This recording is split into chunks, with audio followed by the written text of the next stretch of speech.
pensa numa expectativa para dividir essa palavra com você. Não vejo a hora de poder compartilhar. Mas antes, eu tenho recebido muitas mensagens de pessoas que estão batendo cabeça em algo que a palavra de Deus deixa muito claro, que é possível. E pensando nisso, Deus me orientou a extrair verdades bíblicas. Eu quero te apresentar a difícil decisão do recomeço. É algo que todo mundo precisa. O problema é que nós olhamos por recomeço de uma forma errada. Queremos sorrir, celebrar, não. Recomeço é através da autópsia do fracasso. Quero te apresentar esse livro. Se você ainda não tem, eu digo para você, leia. Ele vai confrontar você a tomar essa difícil decisão.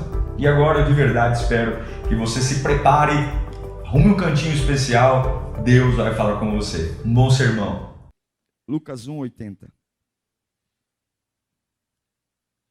Diz assim: e o menino crescia e se fortalecia em espírito e viveu no deserto até aparecer publicamente a Israel. Eu vou ler novamente.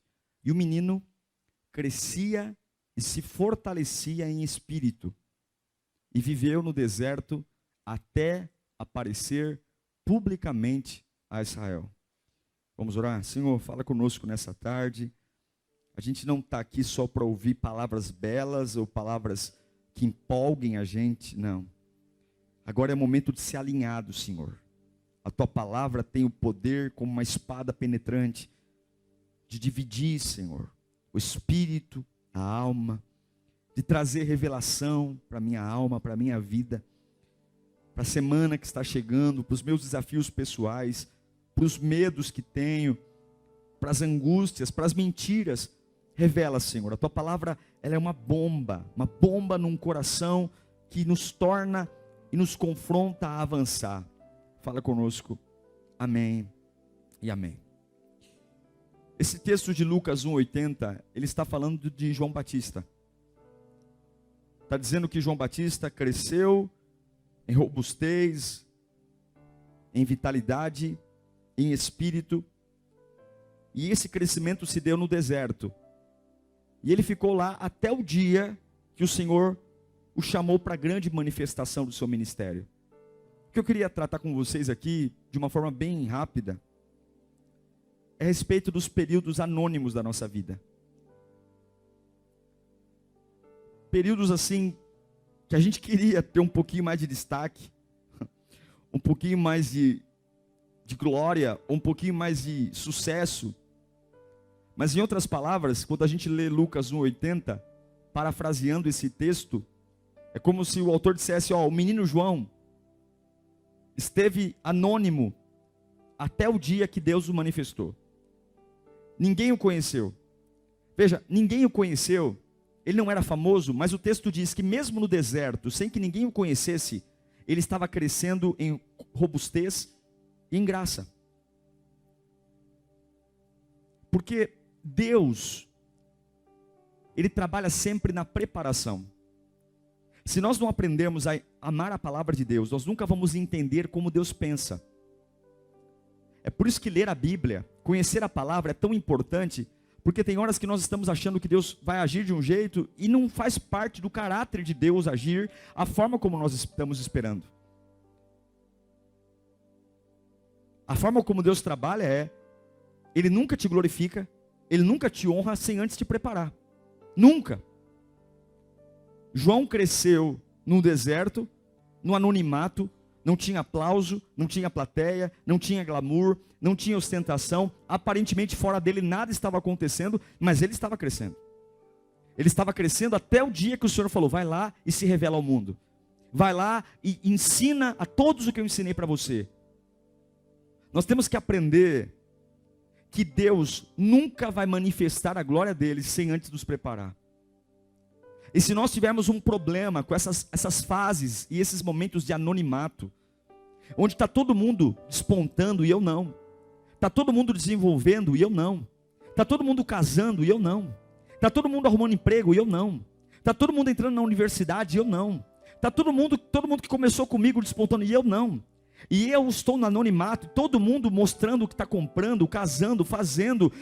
A internet hoje nos seduz, porque a vida de todo mundo está estampada lá, e nós olhamos lá e logo começamos a fazer essa maldição, que é comparar. Deus nos fez para ser únicos, e nós logo queremos ser como todo mundo.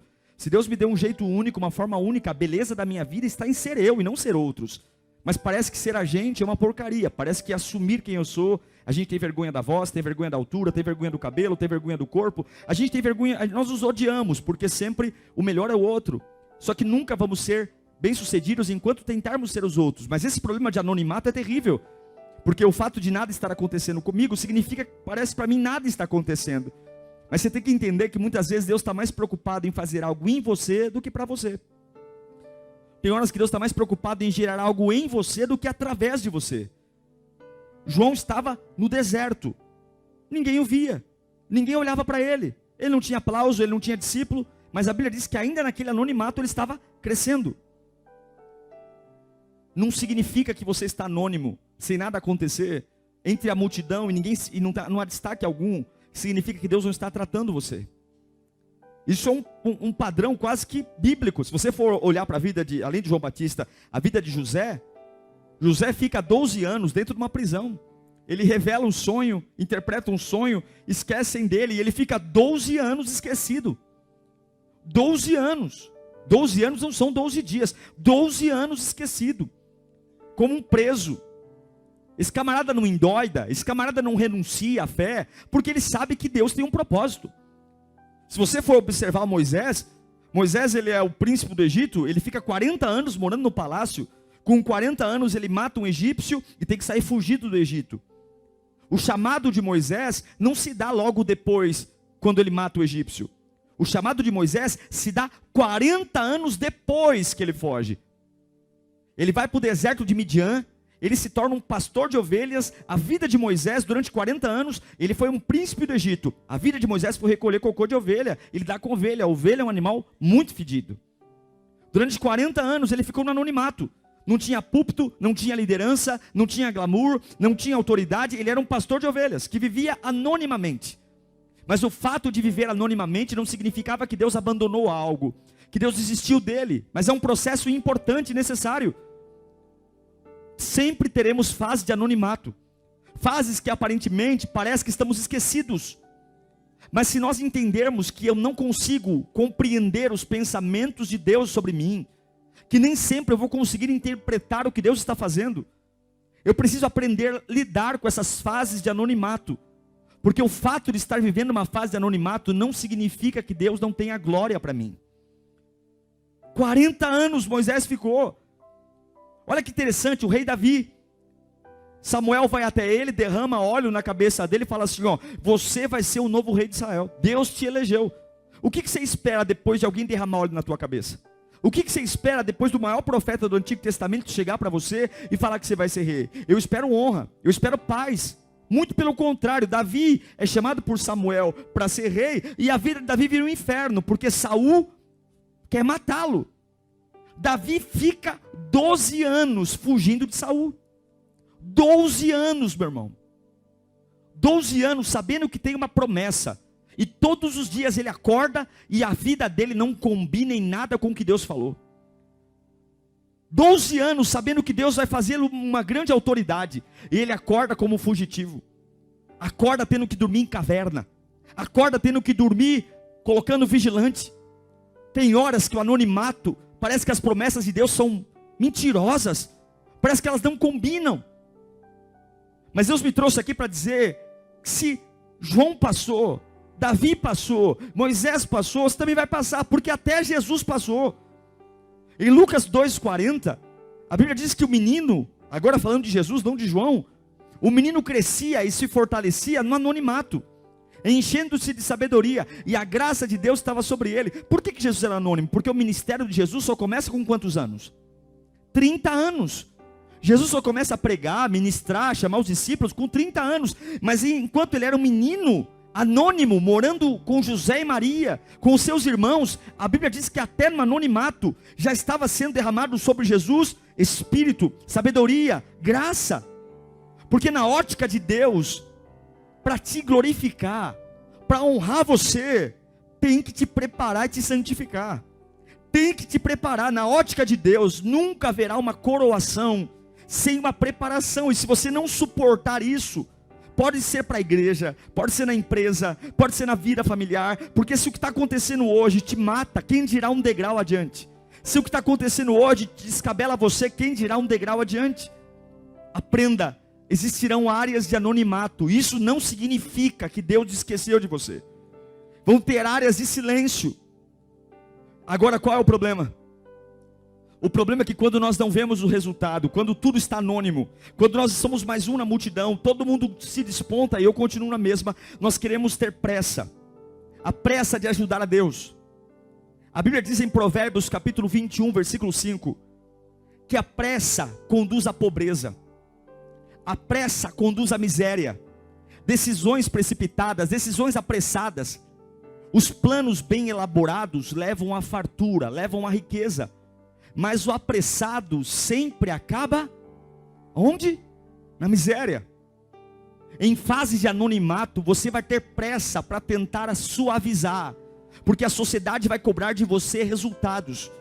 As pessoas não vão entender o que Deus está fazendo, e é por isso que você não pode viver de torcida organizada, porque as pessoas não sabem o que Deus está fazendo em você, então elas vão começar a achar o que você tem que fazer. É hora de casar, é hora de namorar, é hora de trabalhar, é hora de fazer isso, é hora de trocar de casa. As pessoas não entendem qual é o seu nível de relação com Deus, então logo elas vão encostar perto de você e dizendo: olha, apresse-se, você está ficando para trás. Apresse, parece que a sua vida está sem controle. Apresse-se, parece que a sua vida está descoberta, cobrando de você a atitude. A Bíblia diz que aquele que faz apressadamente, é como se você assumisse o controle e sem saber de nada que está à sua frente, começasse a assinar, fazer acordos, tomar decisões e precipitadamente, a palavra precipício advém de precipício, você vai cavando, cavando, cavando e vai para a miséria, para a pobreza. Tome muito cuidado com isso.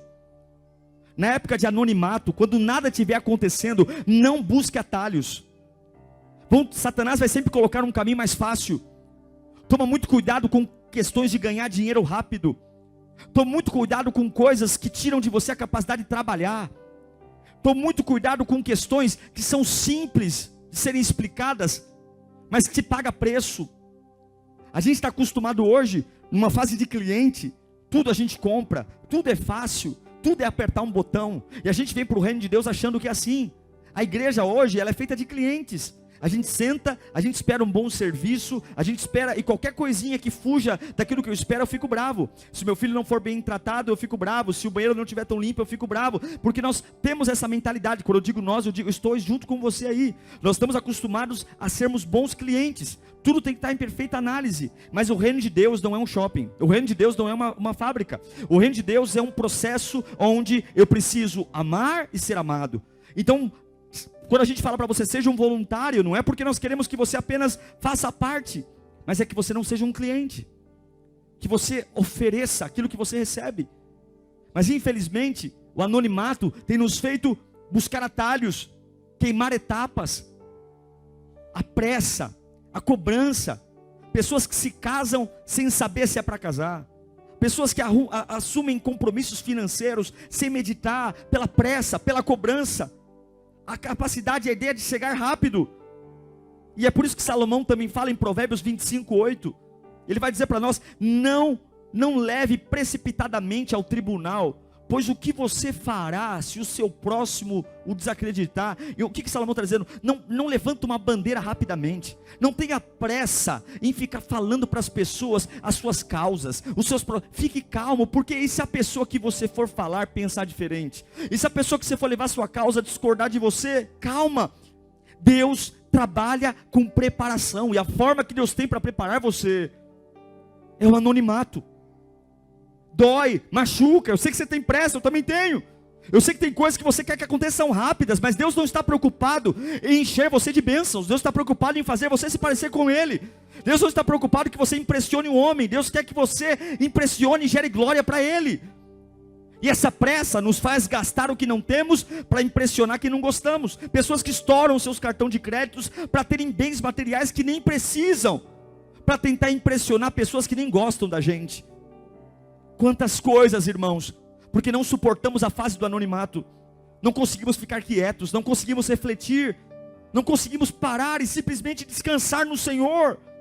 E esse é o maior drama do anonimato hoje. A pressa. Por que tem que estar acontecendo alguma coisa errada pelo fato de não estar acontecendo nada? Por que o fato de não estar acontecendo nada significa que algo está errado? Por quê? Por que o fato de não estar acontecendo nada não pode ser um trabalhar de Deus? Porque o fato de não estar acontecendo nada não pode ser uma preparação? Por que sempre tem que ser problema? Será que Deus não parou tudo para fazer algo diferente na sua vida? Eu quero que você entenda isso. Deus deseja que você primeiro seja um vaso reformado, porque um vaso mal preparado, ele quebra no calor das provas. Paulo vai dizer a Timóteo, no capítulo 2, versículo 21, se alguém se purificar dessas coisas, será um vaso de honra, santificado, útil e preparado para boa obra. Preparado. Cuidado com o anonimato, cuidado com as fases silenciosas, cuidado com as fases que os resultados não chegam. Guarda o teu coração, guarda o teu coração, guarda o teu coração. Pare de se autopromover, pare de se autoenviar, pare de tentar ajudar a Deus, pare de tentar trazer o controle para você. Deus pode fazer tudo, se Ele não fez é porque não é a hora de fazer. Não se autoenvie. A Bíblia diz em Jeremias capítulo 23, pessoas que não esperam o momento do chamado, pessoas que não esperam o ministério florescer, querem colocar a carroça na frente dos bois. Olha o que Deus fala ao profeta Jeremias no capítulo 23, versículo 21. Eu não enviei esses profetas, não era hora deles irem, mas eles foram correndo levar a mensagem. Eu não os enviei, mas eles foram. Não terminei, 21. Não falei com eles, eu não falei com eles, mas eles profetizaram. Que pressa é essa? Mas se eles tivessem comparecido ao meu conselho, se eles tivessem anunciado as minhas palavras ao meu povo, e teriam feito com que se convertessem nos seus maus procedimentos e das suas más obras. Deus está falando, se eles viessem falar comigo, eles seriam tão melhores. Se eles tivessem me ouvido, se eles tivessem esperado a hora certa de pregar, de falar, e não construído algo neles, sou eu apenas um Deus de perto? Pergunta o Senhor. E não sou também um Deus de longe? Em outras palavras, o que está falando? Eles acham que eu não vi. Eles acham que eu não vi, que eles foram fazer as coisas do jeito deles, na pressa deles. Não construa seu ministério, seu chamado, seu casamento pautado na sua urgência, na sua pressa. Deus tem um plano para você, Deus tem um projeto para você. E se nada está acontecendo, isso não significa que Ele não tenha glória. Eu sei que eu estou pregando para algumas pessoas aqui que estão desesperadas, porque a vida está cobrando de você glamour, a vida está cobrando de você, a família está cobrando, as pessoas estão cobrando. Ei, ore mais, tem alguma coisa errada, sai da igreja, já era para você estar lá na frente. Ei, Moisés, 40 anos recolhendo cocô de ovelha, já era para você estar lá na frente. Ei, José, 12 anos preso aqui, cadê teu Deus? Ei, João, você está aqui crescendo em graça, tem promessa, mas você está aqui no deserto. Se você confiar em Deus, comece a romper com as vozes do inferno. Aprenda a ser sustentado por aquele que te garante. Aprenda a ser sustentado por aquele que está com você no dia mal. Aprenda a ser sustentado por aquele que conhece o teu interior. A Bíblia diz que você precisa ter paciência. O Salmo 40, versículo 1 diz, coloquei no Senhor a minha esperança, e Ele inclinou a mim o seu ouvido, e ouviu o meu grito de socorro. Na atualizada vai dizer, esperei com paciência no Senhor, e Ele se inclinou para mim. Espere, na fase de anonimato, não se precipite. Salmo 33, 20, a minha alma, nele, nossa esperança está no Senhor, e Ele é o nosso auxílio, e a nossa proteção. O Salmo 43, 5, o salmista vai dizer, por que está assim tão abatida ou triste a minha alma? Por quê? Porque nada está acontecendo? Porque está tão perturbada dentro de mim? Por quê? Qual é a razão? Quem perdeu o controle? Põe a sua esperança em Deus, pois ainda o louvarei. Ele é o Deus, o meu Salvador e o meu Deus. Irmãos, eu sei que todos nós temos momentos de dificuldades e percas.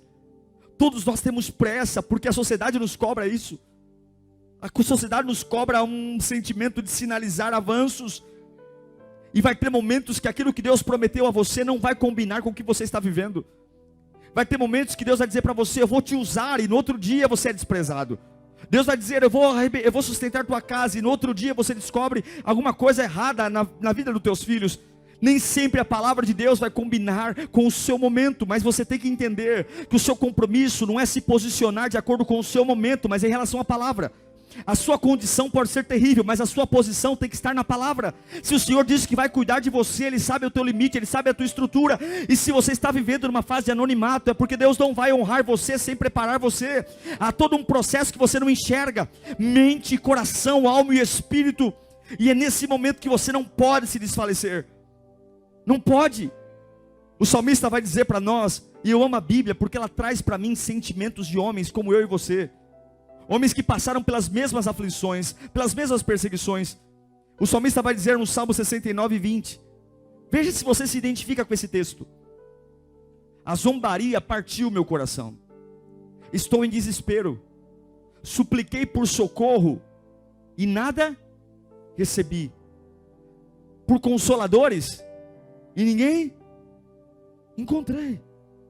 O que você faz quando isso acontece? Quando ninguém vem, quando ninguém liga, quando você é um anônimo, parece que as suas palavras não têm mais sentido na família. Deus fala: eu vou te usar, e você perdeu a voz ativa em casa. Na empresa você nem olha na tua cara mais. Os amigos te abandonam. É uma fase de anonimato, é uma fase de esquecimento. Mas tem horas que Deus deixa você anônimo, para que você pare de ouvir a voz daqueles que estão prendendo você a uma dimensão. Tem hora que Deus afasta as pessoas de você. Tem hora que Deus permite que você fique em lugares muito solitariamente, para que você aprenda a parar de ouvir vozes que estão concorrendo com o que Ele está falando para você. O fato de estar vivendo uma fase de anonimato não significa que Deus não tenha glória para a sua vida. O fato de estar vivendo uma fase de afastamento não significa que Deus não tenha um plano. Então não se desespere. É como Jó fala em Jó 36:2. Eu peço-lhe que seja um pouco mais paciente comigo. Em outras palavras, espere mais um pouco, e eu lhe mostrarei que se pode dizer mais verdades em defesa de Deus.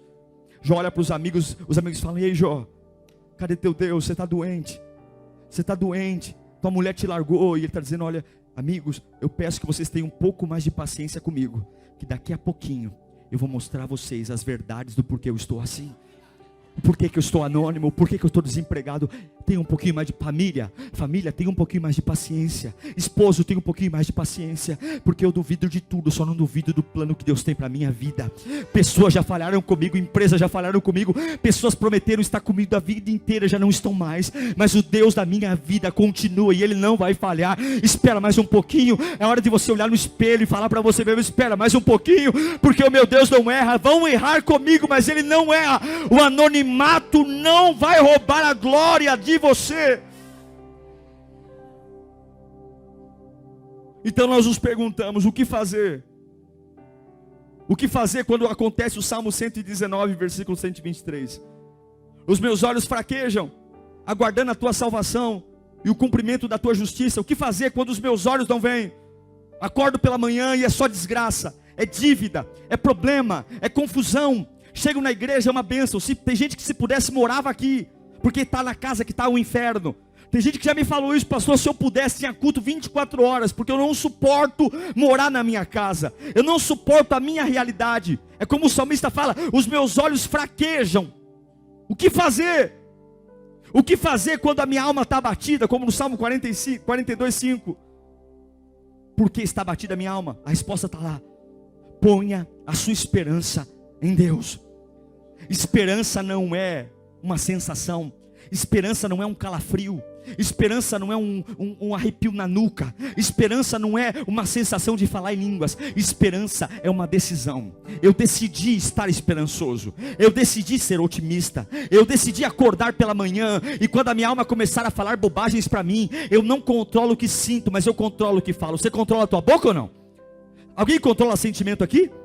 Não, sentimento não se controla.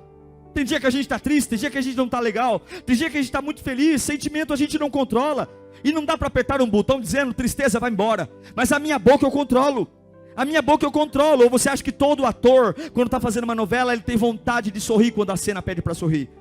Ou você acha que todo palhaço, quando está num circo, quando ele passa maquiagem no rosto e põe um narizinho, você acha que ele tem vontade dentro dele, de todas as vezes que está no palco, ele vai lá para o palco e ele dança e faz o teu filho rir, sabendo que muitas vezes o filho dele está em casa, mas ele tem uma disciplina, ele tem uma obrigação, ele tem uma função. É tua obrigação esperar em Deus.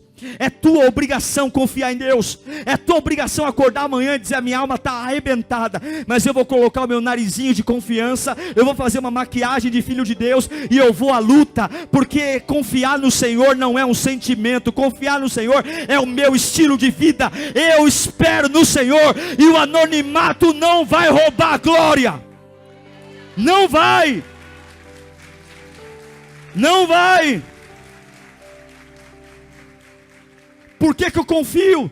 Porque ele disse que vai cumprir, meu Deus do céu. Josué 21:45. Por que eu coloco o narizinho de palhaço e vou trabalhar sorrindo? Porque eu sou hipócrita? Não. De todas as boas promessas do Senhor à nação de Israel, de todas as boas promessas, nenhuma falhou, todas se cumpriram. Quer mais? Isaías 46:10. Desde o início faço conhecido o fim, desde os tempos remotos, e ainda o que virá. E eu digo, Deus falando, eu afirmo, meu propósito permanecerá em pé, e eu farei tudo o que me agrada. Eu não coloco o narizinho para ir trabalhar porque eu sou hipócrita. Eu coloco o narizinho porque eu sei que o meu Deus não mente. E ainda que eu não esteja sentindo, vendo, ouvindo, o propósito dele não será frustrado antes de todas as coisas. Assim como Josué, Davi, João, Moisés, Deus vai fazer. Eu amo a palavra, gente. Quer mais uma promessa? Para você suportar a fase do anonimato? Isaías 55:11-12. Olha que texto. Assim também ocorre com a palavra que sai da minha boca. Quem tem promessa?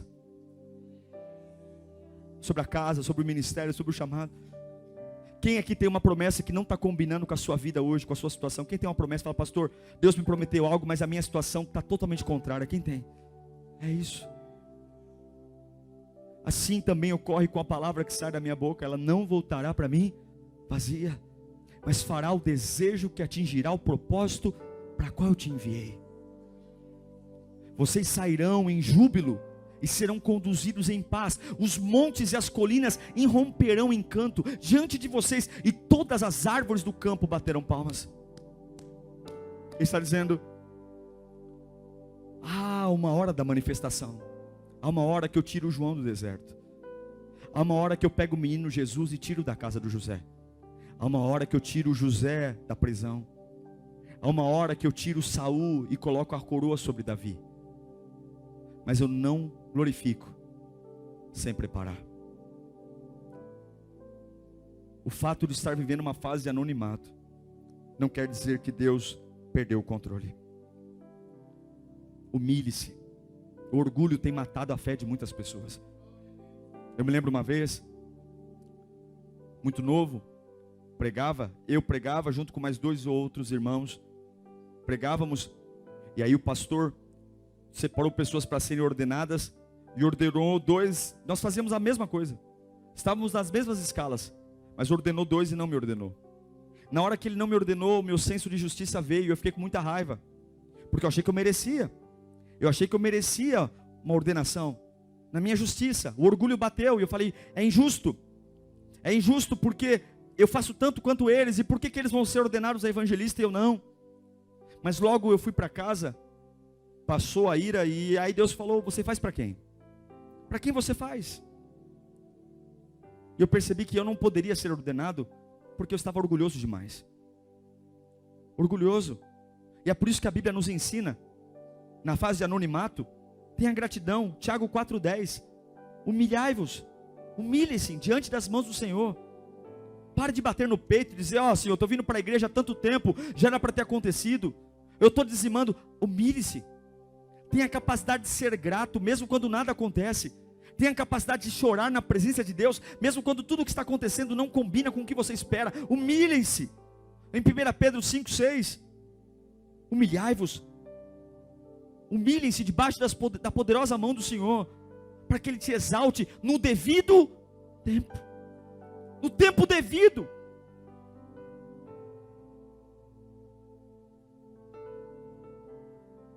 Deus tem manifestação para você. Mas aguarde a fase do anonimato. Hoje, eu tenho o privilégio de pastorear os meus pastores.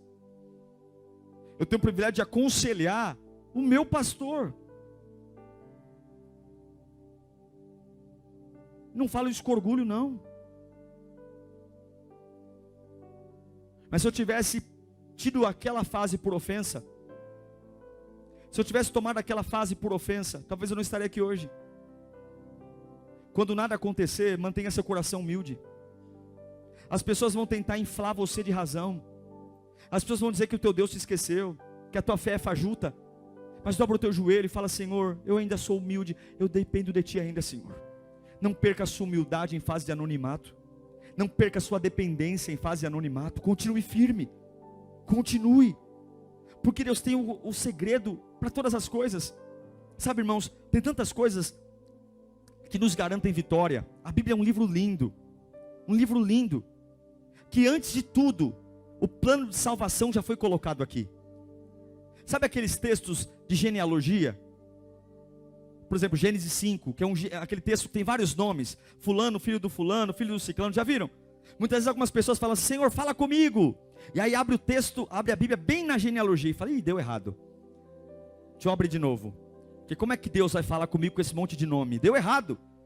Mas Deus é tão maravilhoso, a Bíblia é um livro tão perfeito. Sabe onde Deus escondeu o plano de salvação? Sabe onde Deus escondeu? Em Gênesis 5. Vou provar para você. Gênesis 5. Todo o capítulo 5 de Gênesis é um capítulo de nomes. Ele começa desde Adão e vai até a Noé, contando toda a descendência. Em Gênesis 5, eu vou ler no pique aqui para vocês, são muitos versículos, mas eu vou dizer para você que não tem por que você ter medo do anonimato. Deus já garantiu sua vitória, amém? Deus já garantiu. Olha, Gênesis 5, no 3, ele vai dizer, ó, Adão, conforme semelhança, gerou Sete. No versículo 4, Sete gerou... depois que gerou Sete, Adão viveu 800 anos, tal. E no versículo 6, Sete gerou Enos. Agora no versículo 9, Enos gerou quem? Cainã. Agora no versículo 12, Cainã gerou quem? Malael. No versículo 65, no versículo 15, Malael gerou quem? Jared. Foi filho de Jared. Aí continua a genealogia. Versículo 18. Jared gerou quem? Enoque. Versículo 20. Depois que Enoque morreu. Versículo 21. Enoque gerou quem?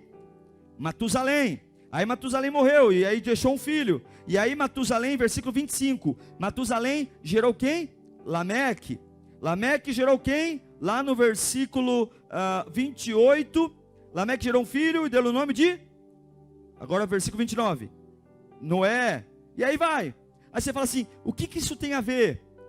Se você for estudar o nome desses homens em hebraico, no hebraico, o significado deles, eu vou dizer para você. Eu estou lendo para você genealogia bíblica. Se você for estudar o nome deles, começa com Adão. Adão significa homem. Sete significa apontado. Enos significa fraco, mortal. Cainã significa aflição em hebraico. Malael significa santo Deus. Jared significa ele descerá. Enoque significa ensino e instrução. Matusalém significa quando ele se for virá. Lameque significa ausência de esperança. E Noé significa alívio e conforto. Agora leia o significado de todos os nomes na sequência. A frase é a seguinte: ao homem está apontado uma mortal aflição, mas o santo Deus descerá ensinando que a sua morte trará ao ausente de esperança alívio e conforto. Sabe de onde eu tirei isso? É o plano de salvação com o nome da genealogia. Aí você fala assim, meu Deus do céu, que bênção, né? Gênesis, sabe onde Deus vai te dar uma outra segurança? Em Apocalipse 7, há uma ordem para as 12 tribos de Jacó. o nome das 12 tribos, que são os 12 filhos de Jacó, que ali construíram a nação de Israel. Em Apocalipse 7 está lá dizendo, então ouvi o nome dos que foram selados, 144 de todas as tribos. Eu vou ler a partir, deixa eu ver aqui, o 4 põe o 5. E da tribo de Judá foram selados os 12.000, da tribo de Ruben, 12.000, da tribo de Gade, 12.000, põe o 6.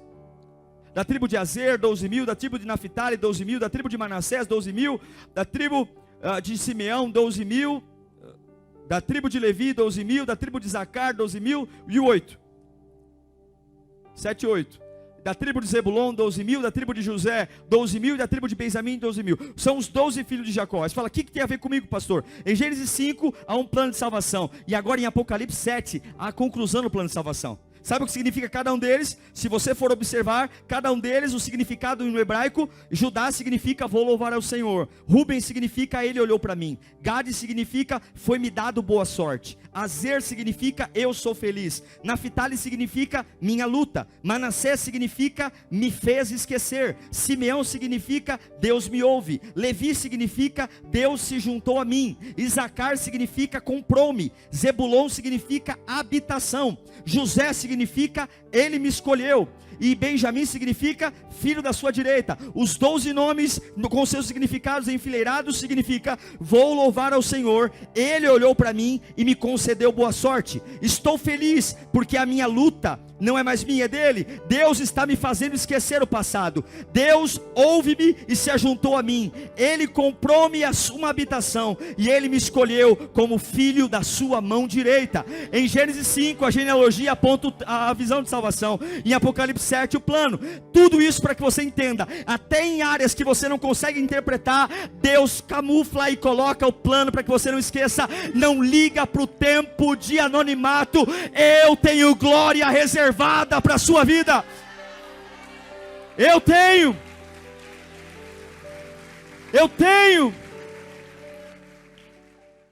Nosso Deus não é gente, Ele é maravilhoso. Meu Deus, você já parou para pensar? Se você viver o que você acabou de ouvir, se você aplicar o que você acabou de entender, a palavra de Deus, ela é prática. Eu quero de verdade abençoar a tua casa agora, abençoar a tua família, teus sonhos, porque a palavra traz vida. Senhor, eu abençoo a casa dos meus irmãos agora. Declara a tua boa mão, o teu cuidado, que eles sejam encorajados a viver a tua palavra, a amar. Como é bom não ser só ouvinte, mas praticar e parar de olhar para trás, porque aquele que põe a mão no arado não tem outra escolha. Eu abençoo você e declaro as mais lindas promessas de Deus se cumprindo na sua vida. Que Deus te abençoe.